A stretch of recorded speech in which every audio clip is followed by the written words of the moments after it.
Hello dear students. Next we'll discuss about the advantages of factoring. First, immediate cash flow. See, we all very well know that the entire process, between buyer and seller, buyer he has to sell he need goods from the seller. Similarly, he should also sold out his goods. But this cannot happen on cash basis. The entire process it is happening on credit basis. Okay, so in this scenario, so immediate cash flow, see, seller he has to do the production process, right? So he cannot stop his production. He cannot, if he stops his production again, then next further process entirely it will be passed. So in this scenario, cash flow, immediate cash flow is what he can able to raise. Okay, so where by means of getting that cash flow, again he'll do the production. The entire process it just goes on, so without any interruption. Next, so no collateral. Yes, so factoring doesn't require any collateral documents. Okay, so next is what?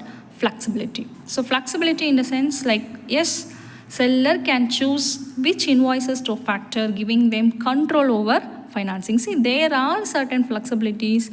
So it is not like only this much percentage or only this kind of assets to be, no, not like that. Anything based on the convenience of seller, buyer and factor company, they can able to.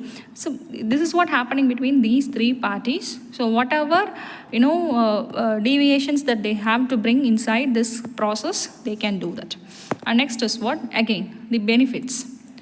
So establish solid business foundation. Yes, first thing. So these are all the other different benefits, like, yes, solid business foundation in the sense healthy credit history.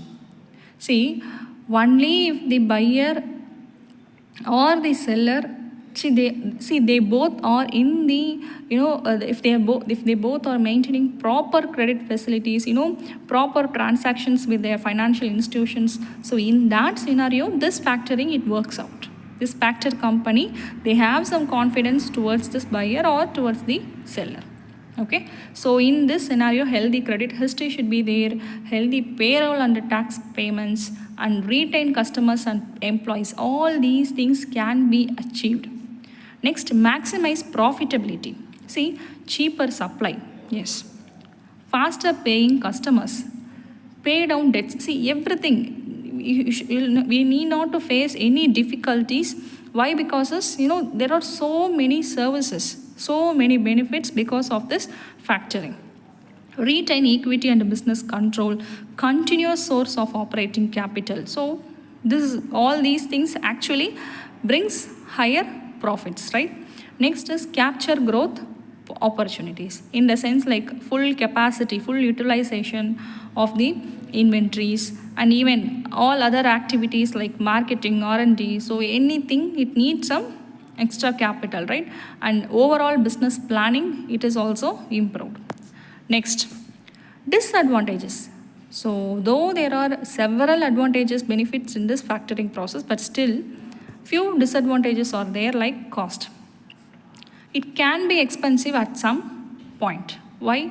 See, factoring company, actually that company is taking some commission because of the process that what they are providing, right?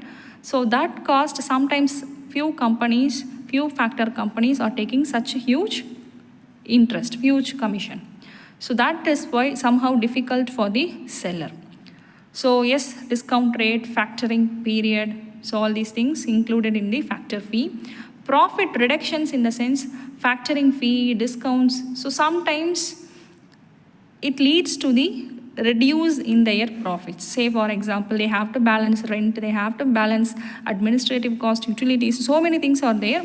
So factor fee should not be a problem for them. And next is dependency on the factor in the sense exporters are completely dependent on the whatever decisions taken by the factor company. Next, so shortcomings in the sense, again, additional shortcomings given here as, yes, of course, cost is very high sometimes, not all the time, sometimes. And customer relations issues, company image, and factor restriction freedom. So probably these are all the other different shortcomings. Thank you.